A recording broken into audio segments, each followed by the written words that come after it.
সবাইকে আসসালামু আলাইকুম। একটা বিশেষ কারণেই আপনার সামনে হাজির হলাম।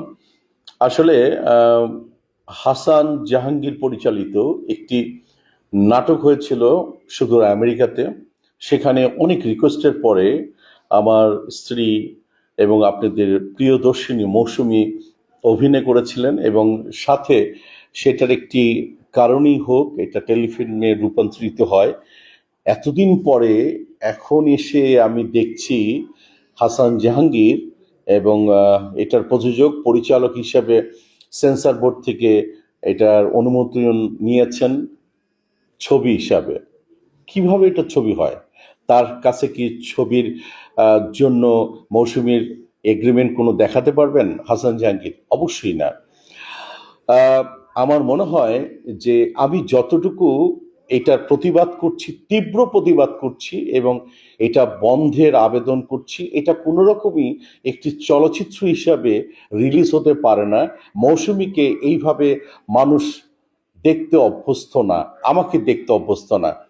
আজকে আমি এটা প্রতিবাদ করার কারণে আমি আপনাকে মৌসুমীর ভয়েস ওভারে আমি নিয়ে যাব। কন্ট্রাক্ট ম্যারেজটা একদমই 1 ঘন্টার একটা নাটক ছিল। আর 1 ঘন্টার নাটক যেমন হয় একটা ছোট্ট গল্প, ঠিক ওরকমই একটা ছোট গল্প। একটা মেয়ের এই এদেশে আসার পরে তার আমেরিকাতে স্ট্রাগল টাইমটা, এবং তার একজনের সাথে বিয়ে হয়, কন্ট্রাক্ট ম্যারেজ হয়। বাট সেই কন্ট্রাক্ট ম্যারেজ থেকে সে বের হতে পারে না। ওই লোকটা তাকে অনেকভাবে উত্ত্যক্ত করে, বিরক্ত করে। এই ধরনের একটা ছোট্ট গল্প নিয়ে তার এই কন্ট্রাক্ট ম্যারেজের গল্পটা সাজানো ছিল।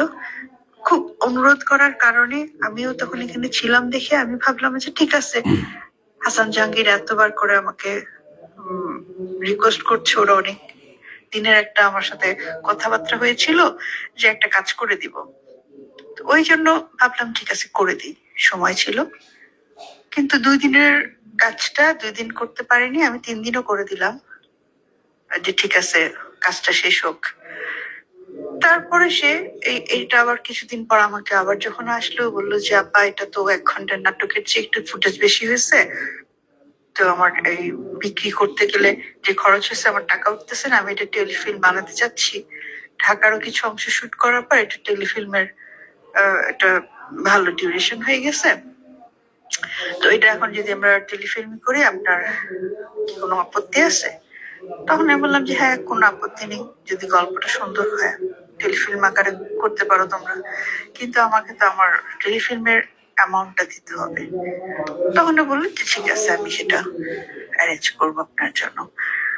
তো কি ডিমান্ড, তখন বললো যে আমার এখানে একটুখানি ফুটেজ লাগবে, আপনি আমাকে আর একটা দিন শুটিং করে দেন।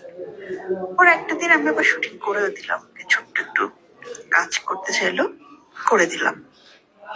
এইখানে কিন্তু এটা শেষ, যে ঠিক আছে সে ঢাকায় টেলিফিল্ম করে সে যে টাকা খরচ করছে টাকাটা তুলে ফেলবে, ভালো একটা চ্যানেলে চালাবে, ওকে ফাইন। কিন্তু ইদানিং আবার যখন শুনলাম হঠাৎ করে সে সেন্সর পেলো, সেটাকে ছবি বানাতে চাচ্ছে, এটা আমি খুবই অবাক হলাম যে আমাদের সেন্সর বোর্ডে এটা কিভাবে ছবি আকারে পাশ হলো বা কি হলো জানি না। আমি তাদের শ্রদ্ধা রেখে কথা বলতে চাই, এরকম ঠিক ছিল না বিষয়টা। আর আমি মনে করি না যে আমার একটা ক্যারিয়ারের মানে একটা এরকম, আমি যেখানে ছবি করি না সেখানে এরকম একটা গল্প দিয়ে আমাকে হুট করে একটা সিনেমার মধ্যে, সিনেমার আত্মবন্ত কোনো কিছু আমি জানি না, সেখানে কোথায় আমাকে কাটপিসের মতন ব্যবহার করা হচ্ছে, এটাও ঠিক না। কিন্তু এটা আমি আশা করিনি, আসলে এটা হাসান জাহাঙ্গীরের কাছে আশা করিনি, এবং আমাদের সেন্সর বোর্ড কেন এই ধরনের একটা গল্পকে তারা পাশ করে দিল জানি না, আমি খুব কষ্ট পেলাম। তো এখন ছবি রিলিজ হওয়া উচিত কিনা আমি নিজে মনে করি যে হওয়া উচিত না, কিন্তু আইনগতভাবে আসলে কতদূর এটা সবার কাছে সঠিক মনে হচ্ছে সেটা আমি ঠিক বুঝতে পারছি না এতদূর থেকে। তো আমি আশা করব যে আমাদের পরিচালক সমিতি আছে, প্রযোজক সমিতি আছে, শিল্পী সমিতি আছে, সবাই যেন বিষয়টা বিবেচনা করে যে হ্যাঁ, প্লাস ছবির যে একটা রেমুনেশন হয় সেটাও কিন্তু আমাকে উনি এখনো দেননি। পরের জন্য কিন্তু এই ছবিটা ছাড়পত্র নিয়ে সুন্দর রিলিজ করে দিচ্ছেন।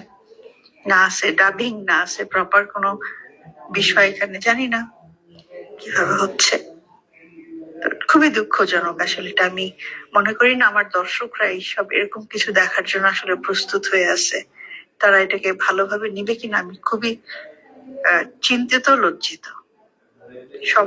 সবাইকে আবার আমি আমার নিজের অন্তর থেকে আমি আপনারা শুনতে পেলেন মৌসুমীর কথাগুলি। দেখুন, প্রতিনিয়ত এইভাবে হবে এবং শিল্পীরা ঠকবে। আমি বিনয়ভাবে হাসান জাহাঙ্গীরকে অনুরোধ করতে চাই যে ভাই, ব্রাদার, তুমি যেটা করেছো এটা কি সঠিক? একদমই সঠিক না। তোমার সামাজিক অবক্ষয় থেকে তুমি কতদূর তুমি প্লাস আছো না মাইনাস আছো, নিজেকে প্রশ্ন করো। তোমাকে আমি গালি দিব না, কোনো কিছুই করব না, কিন্তু তুমি যে কাজটা করেছো একদমই এটা সঠিক নয়। অবিলম্বে আমি এটা আইনের আশ্রয় নিব। প্লাস মৌসুমীর সাথে যদি তুমি ফোনে কথা বলে নিতে পারো, আমার পরিবারের সাথে যদি কথা বলে নিতে পারো, তোমার সেটা আমি ইনভাইট করছি, কিন্তু সেই চেষ্টাটা একদমই তোমার নেই।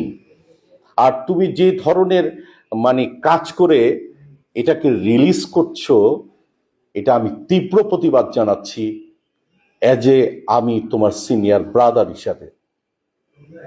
আপনারা বিচার করবেন এই ছবির বিষয়। ধন্যবাদ। এবং সাথে আমি পরিচালক সমিতি, প্রযোজক সমিতি এবং শিল্পী সমিতিকে আমি চিঠি অলরেডি দান করেছি।